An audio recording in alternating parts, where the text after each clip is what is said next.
EACC is a scandal in itself.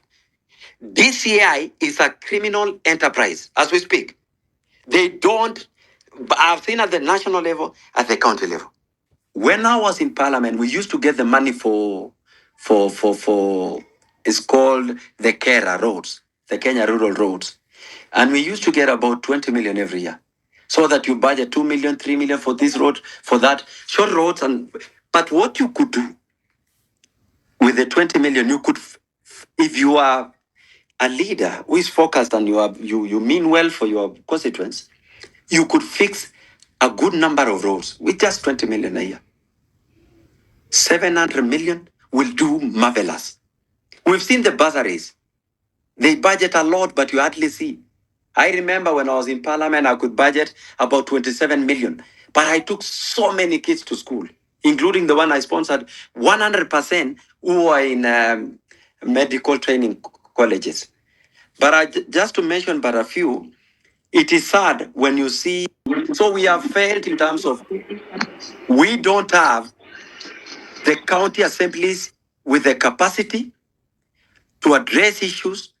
We don't have a Senate that is so focused with these issues because Senate has been reduced to compete with the National Assembly. It is sad.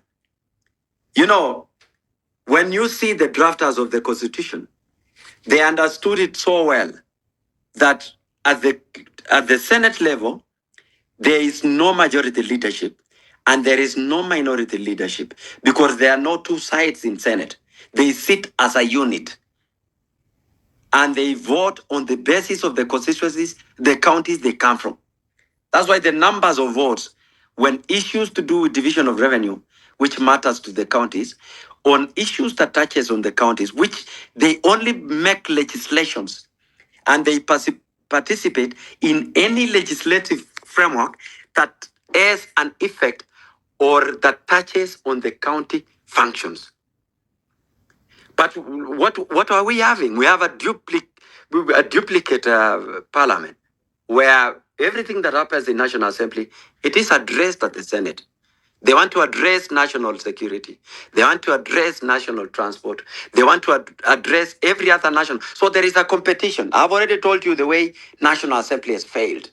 Because the committees which are there, even the committees which are in Senate, most of them are illegal because they have a duplication of roles from the National Assembly. So those are some of the issues that we need to have a conversation as a national, at the national level.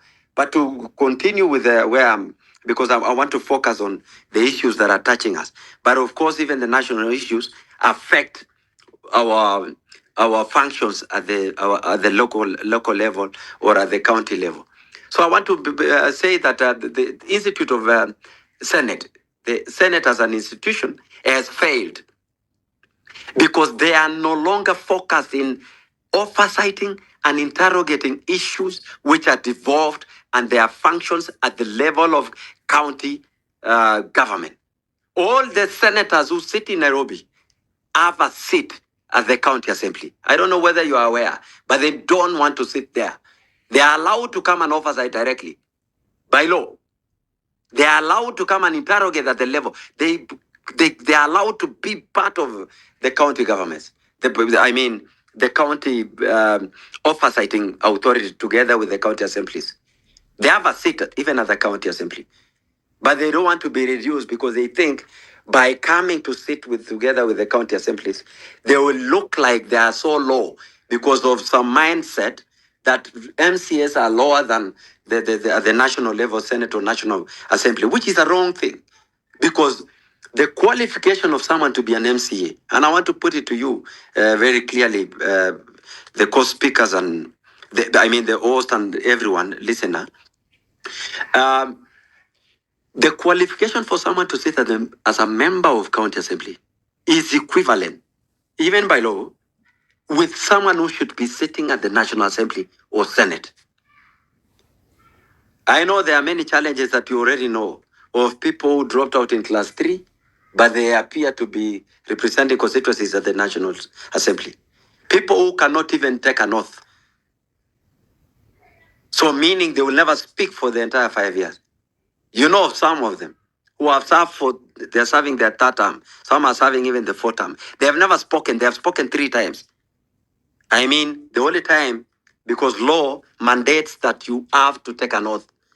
That is when they will stammer, struggle to take an oath. Some of them even take a wrong oath.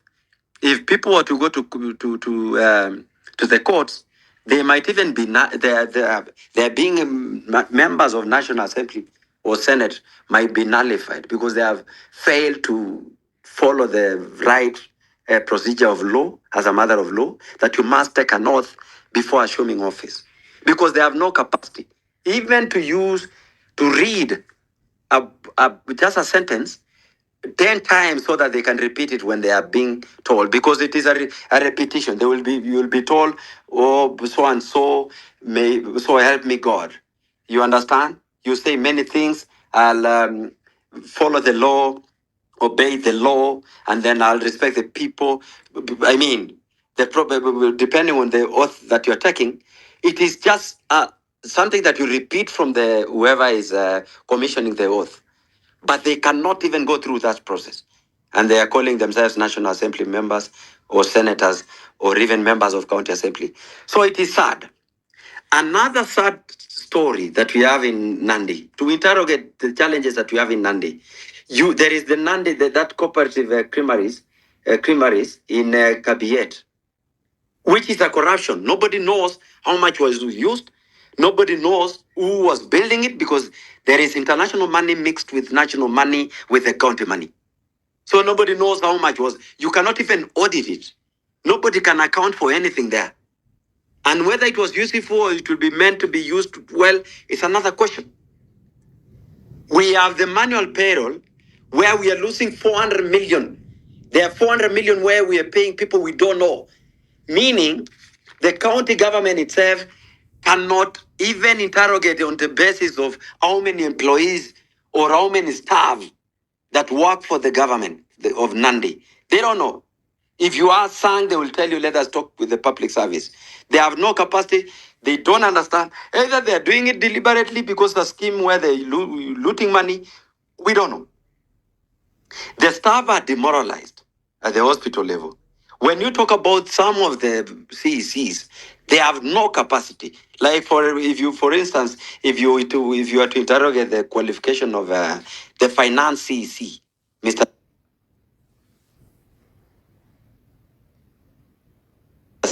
M. Chemase Ward, is not even a member of ISPAC, and that by law, any finance at the finance level, they must be members of ISPAC, because they cannot interrogate any accounting issue unless they have qualification in terms of they meet the minimum requirement of someone who can understand on the very bare minimum on what accounts, because how will you interrogate these issues? How will you manage finance in accounting and you don't have a background in accounting? So there are many challenges. If we were to interrogate, and I'm sorry, it takes a whole day, but I want to give you the political side of it. There are many challenges, and I can still mention a few before even I start interrogating on the politics that is in Nandi, and together with our region and the national level, which is affecting what we are seeing in Nandi. There are many. I remember there was a scandal where lorries were bought, then an individual from Asombor in Aldai was having 2 lorries, which you could not even explain how he bought them. Because the supply of the lorries gave lorries to Nandi and 2 lorries extra, which was to be a commission of whoever was doing the deal. They were given lorries for free, which any EACC, and I've seen someone who mentioned about he needs to DCI has taken some cases to DCI. And then I remember there was someone who mentioned, was it Council Mutai? He mentioned about DCI and EACC. He has taken many cases. But these parties are one. EACC is a scandal in itself. DCI is a criminal enterprise as we speak. They don't, I've seen at the national level, at the county level. Let me not even go personal, because I remember how I was abducted